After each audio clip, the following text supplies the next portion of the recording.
Good. Live stream.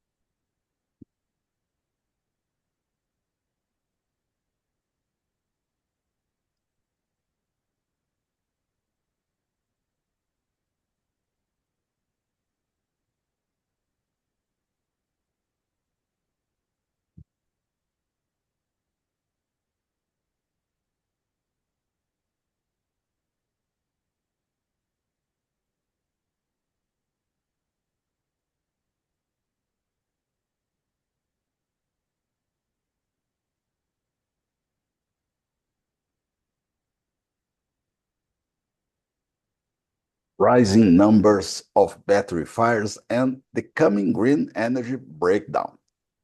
This is Steve. Let me show Steve. I'm still training to use Zoom. Sorry about that. No, it's wrong. It's wrong. Uh-uh. Share and this one. Yes. So this is Steve Gordonham.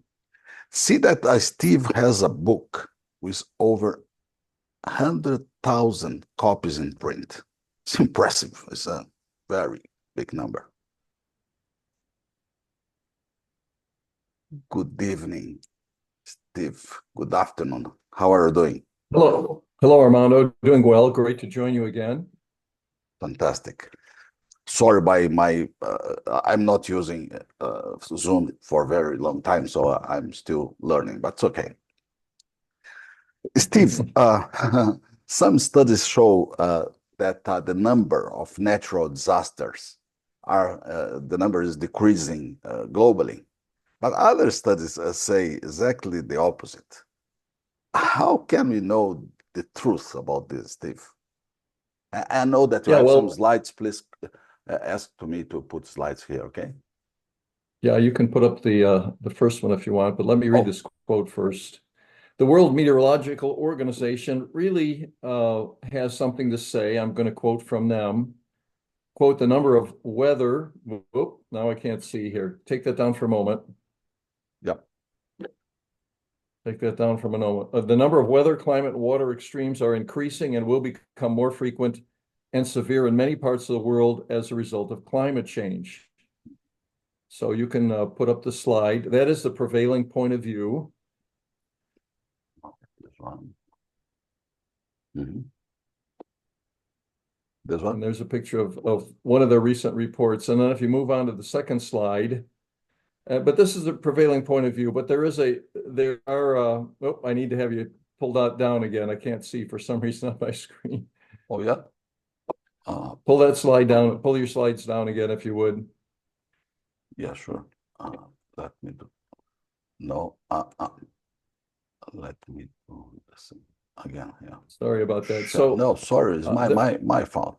there were two Italian guys just published a study though earlier this year, a guy by the name of Alamonte and another called Mariani, and they published it in the Journal of Environmental Hazards. And they actually say that that's not the case. They've been looking at data from the Emergency Events Database, the MDAT, and uh, they are looking at the history of disasters, storms and droughts and floods and other things. And they say that the number reported has been rising up to about the year 2000, but they attribute that to a greater reporting around the world. But from about the year 2000 until 2022, they actually see a decreasing trend for the number of disasters. And now that next slide you have up shows that this is from the MDAT database. One thing we do know, whoop, go back one. The number of deaths from disasters has been falling for many, many decades. It used to be in the 1920s, which was the peak. We had about 500,000 deaths per year globally from disasters. And that has fallen down to under 50,000 a year in 2020. And a lot of that, of course, is because society has better warning systems and stronger buildings and structures and can handle these sort of things. But also, it kind of puts in kind of a negative point of view on this idea that we're having more disasters. Which is widely reported in the press. So your viewers probably should be a little bit skeptical about all this talk about we're having more and more disasters. So the number is decreasing in reality. Well, the number, according to the two Italian guys, yeah, the number since year 2000 has been declining. And then the data also shows that the deaths from disasters have been decreasing for about 100 years.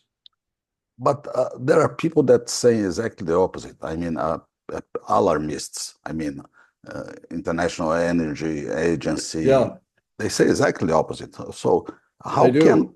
how can we deal Well, with these two different visions? Well, again, we could go into this again maybe next time I'm with you, but in the past we've talked about how the number of hurricanes is not increasing, the number of storms is not increasing, and I showed data from satellites, and I showed the number of hurricanes making landfall in the United States is not increasing. It's been declining for about a century. That was data from NOAA.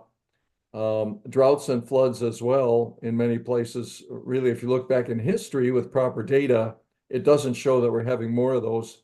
As you say, despite what International Energy Agency is saying and many, many agencies. So I think we really have to look at the data, and the data doesn't support the alarm. Mhm.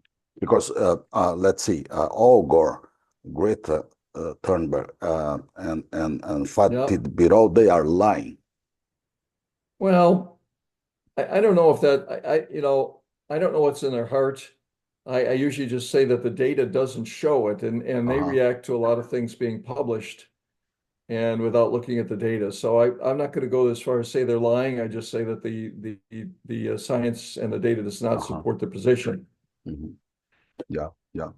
At the same Okay, time, so mhm. Yeah, sure. go Yeah. ahead. No, no, I would like to ask you, at the same time, you pointed out that new epidemic of lithium battery fires. Yes. But Yeah, we have a global epidemic worldwide, and it's not a new version of COVID.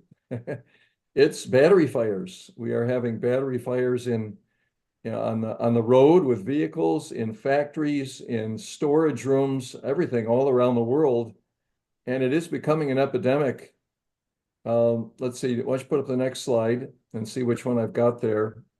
This is a look at a fire near Chicago a year ago. Guy's Tesla started to shake. He pulled over on the side of the road. He got out and it burst into flames. And he was not able to get the child seats out of the back seat. He was very happy his children weren't with him at the time. wow, Put up the next slide if you would. sure. Now, this is a look. This just happened a month ago. This is Interstate 15 near Baker, California. And this is a big grid scale battery. Not only are we putting batteries in cars, but we now have a number of states and a number of locations, Australia and many others, that are putting these big batteries in place to provide electricity backup, to provide storage backup for wind and solar systems. And that's what this battery does. This was on a truck and it burst into flames and it blocked this interstate for more than 2 days. This is right out in the desert. Nobody could get off this road. They had to bring them water and they had to try and route vehicles around, but there were no roads to this location except for the interstate, which was blocked. Just a big problem. Now, I don't think I gave you a slide on another one which occurred in Scotland just 2 months ago. Yeah, this is the one we'll talk about in a minute. But in Scotland, they had a battery recycling facility, a factory, and that caught fire. And that took 10 fire departments and more than 50 firefighters to put that out. That burned up. The thing you're showing right here just happened a month ago. This is the Otay Mesa fire that's near San Diego. And again, this is one of those facilities that holds grid scale batteries to back up wind and solar. And this thing caught fire and started to burn. They came out, they put water on it, they put it out, and it kept reigniting. It reignited about 6 different times over 6 days, burned up this whole facility.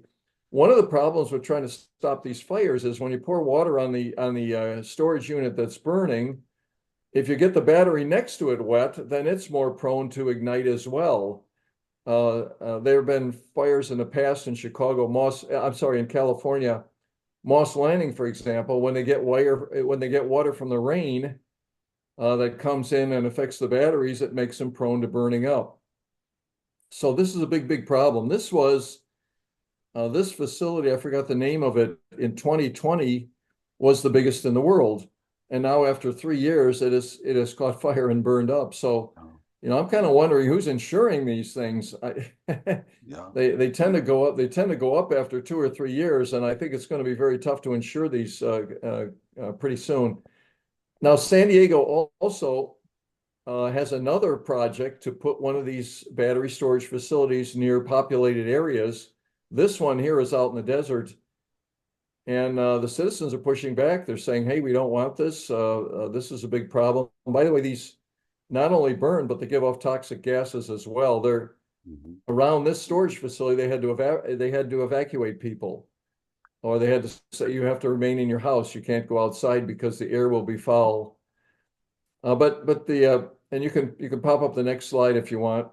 Yeah, but what cause battery fires? What's the Well, reason? there's a lot of energy in these batteries. They're very dense energy wise, but they're also fairly unstable. Uh, you have these chemical structures with an anode and a cathode, which are able to store a lot of battery and a lot of energy and then release it in terms of electricity. But they are also very unstable. If they get damaged, or if they get overheated, or if they get wet, um, or if they're installed improperly, they can burn up. South Korea has had the most battery fires over the last 10 years. There's an organization that tracks these. And this is a look at a recent fire. Again, this was 2 months ago. This is a battery factory in South Korea that killed, I don't know, the number of people is there that I sent to you. I think it was 16 people that died from this fire. Mhm. But this was a production facility. And so we've got all these issues going on with these batteries. And a big problem with this is that governments are pushing these batteries onto people. Next slide. So in the United States now, we have 23 states with zero emissions vehicle mandates. And basically, these states are saying by the year 2035, you won't be allowed to sell a gasoline vehicle. Everything Wow. has to be zero Oh, emissions. unbelievable. Um, and that primarily means electric. We don't have much hydrogen. There's a little bit in California for vehicles. So the states are forcing this. Canada has the same rule, same law, 2035 to force this.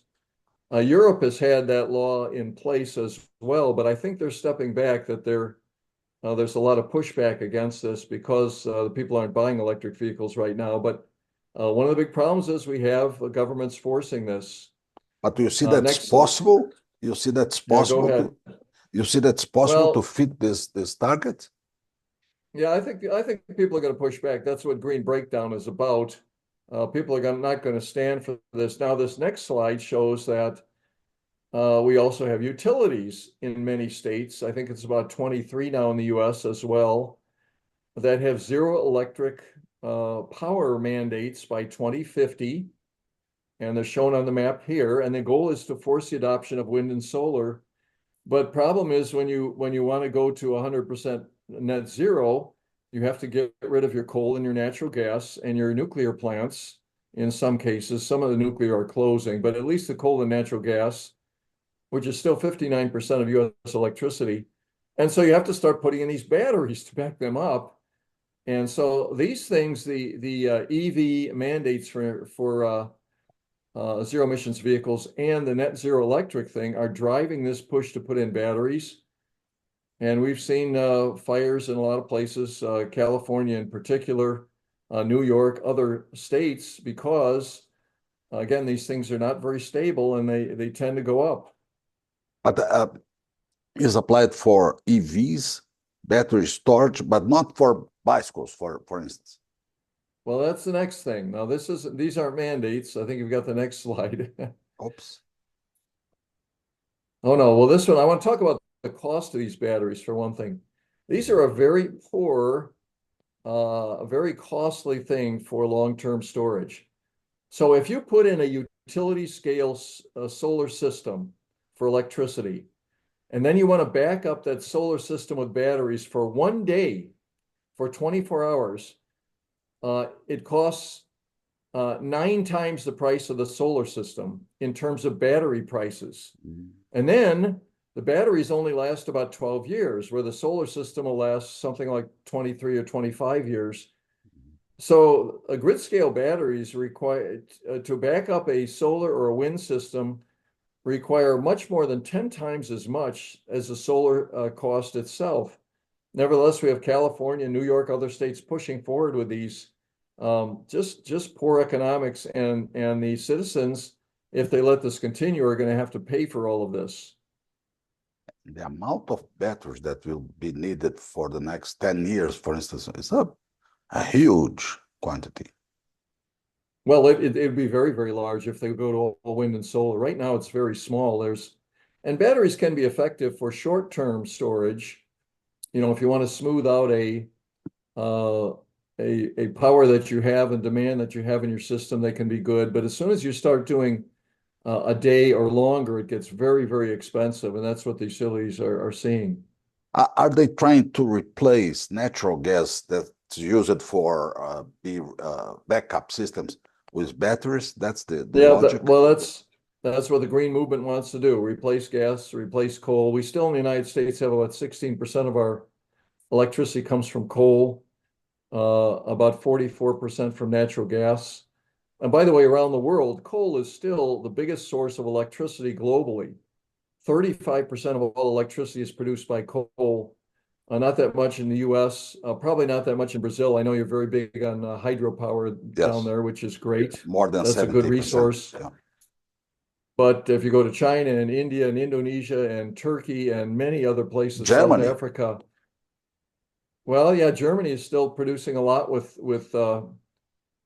coal. yeah. And so these are still very, very large numbers. And again, as I've said before on your show, we still have 700 million people in the world that don't have access to electricity. Yeah. And we have another 2 billion that have brownouts or blackouts every other day. And so we have a lot of people that need electricity. And so the folks that are saying, get rid of all the coal, get rid of all the natural gas, that's really not good from a global point of view. But people should be happy because the Democratic presidential candidate uh, advocates electric school buses for the entire USA. But see, I was researching about that.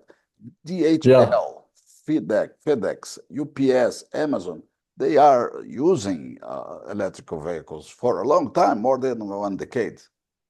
Well, they are for short haul. I don't think they can do that for long haul because it's just it costs. Now, if you look at a heavy duty truck, for example, you can fill a heavy duty truck in about 15 minutes with diesel fuel, and it will go 1,200 miles. But a battery, a heavy duty truck that runs on a battery can go about 300 miles on a charge, and it takes more than an hour to charge it, a couple hours. If we were to switch all our heavy trucks in the United States to electric, we would have to more than double the number of trucks on the road. And I don't know how anybody would think that would be environmentally friendly just because of the charge times. By the way, these trucks are also twice as expensive. We talked about this on your show before as a diesel truck. So again, unfortunately, we have governments. We have the state of California. We have the federal government trying to force a switch to electric vehicles again because they think this will stop the oceans from rising. Not good policy. But who is forcing her to say those things? It's not from her mind. Something, let's see. Well, it's the current administration, the Biden administration, which she has been part of, and it's the current state of California. But Vice President Kamala Harris has been a supporter of the Green New Deal for from its inception, 2019. She's in favor of electric vehicles. She's in favor of a switch to home electric appliances, to move toward net zero, get rid of coal, natural gas. She also said she's wanted to back hydraulic fracturing.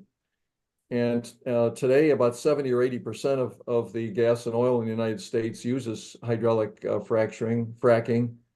It's growing in China. It's growing in South America as well as the main tool.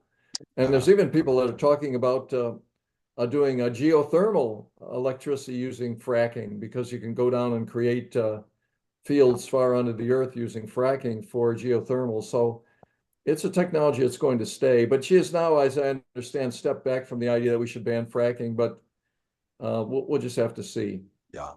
Yeah. Going to the energy sources, Tim, that's very curious. A liberal country like the US confiscating land for green energy. Is it true? Yeah, it is true. You can pop up a couple slides here. So Yeah. go down a couple, go down another one, go down another one. Okay, so yeah, we have so go back a slide. So there's a couple big things going Back. on. Yeah, we have a huge amount of money coming from the federal government to support all sorts of green programs. This is a map of Summit Solutions, which is proposing carbon dioxide pipelines throughout these 5 states: North Dakota, Minnesota, South Dakota, Nebraska, and Iowa. The idea here would be to capture carbon dioxide from primarily ethanol plants and take it up to North Dakota and put it underground. With the idea that we can help stop global warming, and we can allow airline fuels to qualify using ethanol, or ethanol to qualify for airline fuels. Now, the thing about this is nobody would be doing this without all this federal money. There are literally up to $80 billion a year for these programs coming out of the Inflation Reduction Act. And this pipeline plan only exists based on subsidies. The carbon dioxide capture plans from ethanol plants only exist on subsidies. There's no other reason for this. We have plenty of carbon dioxide for soft drinks and for other things. And you can't sell these vast amounts. You have to just put them underground. If you go to the next one too, the next slide, the Department of Energy has also proposed, oh, by the way, I should have mentioned, there is eminent domain being used for those pipelines. And the idea here is that some governments are proposing that they seize land from farmers so that Summit can build its pipelines throughout the Midwest. This map shows transmission needs from the Department of Energy. And the Department of Energy is also proposing to use a thing called eminent domain, where the government can come in and seize land and take it for, in this case, these are transmission corridors that would be used because they want to build all this wind and solar. And to do that, we need a lot more electrical transmission. Now, typically in the past, eminent domain has been used for, governments have been now allowed to use it for things like schools and other sort of things that are big government programs for the common good. But now these are being proposed for private companies. We use eminent domain and take land. So, it's really kind of a sad thing. We have a lot of people fighting those pipelines, and a lot of people fighting transmission who don't want it coming through their lands and don't want their land to be taken. Just yesterday, a guy was talking with me about Norfolk, Virginia.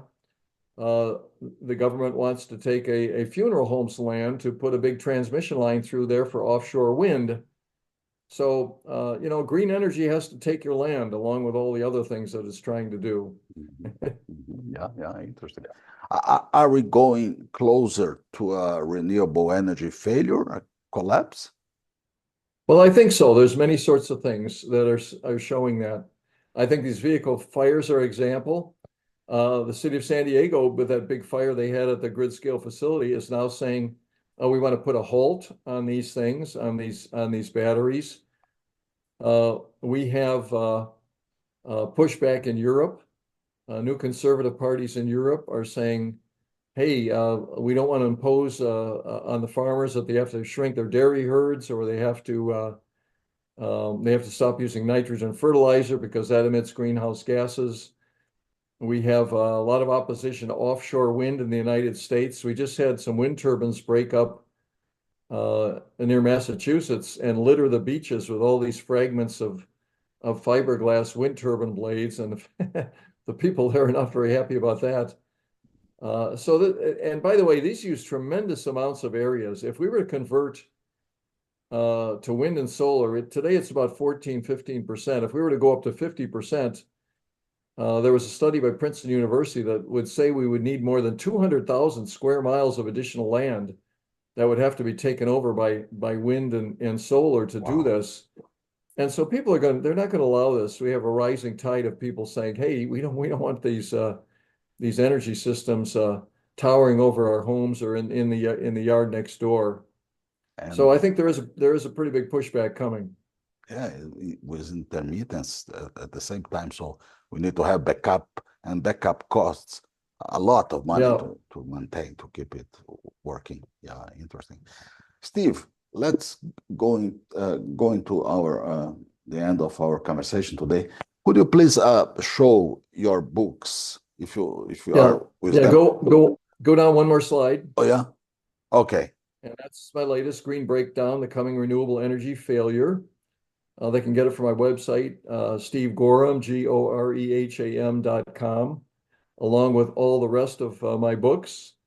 And it's a color paperback. It's got science and economics, but it's also fun to read. I have all these sidebars of crazy ideas, like this one professor in Sweden that is advocating that we eat human flesh to help stop global warming.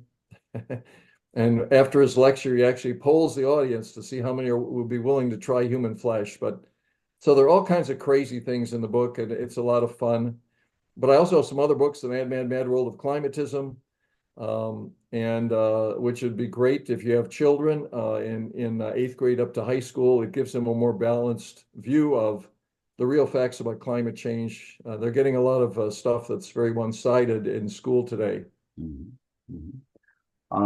The last point, please, is a provocative question, please. What are your predictions for November elections? Well, that's going to be very tough. I think it's a toss-up right now. So I don't really know in the United States, and I think Mr. Trudeau is up for election in Canada as well. He's a big environmentalist. So we'll see what happens. There could be some big shifts, but maybe the pain hasn't gotten big enough with the burning vehicles and everything else yet for people to say, hey, enough of this. Republicans are not supporting this Green Deal. This is different from Democrats, isn't it? Well, I challenge the Republicans too a lot of times. They say, well, yeah, the planet we got global warming, it's a problem, but it's just too expensive. It's often their position. And they really should know the facts that nature dominates climate change and dominates temperatures, not human emissions. That really is the proper position.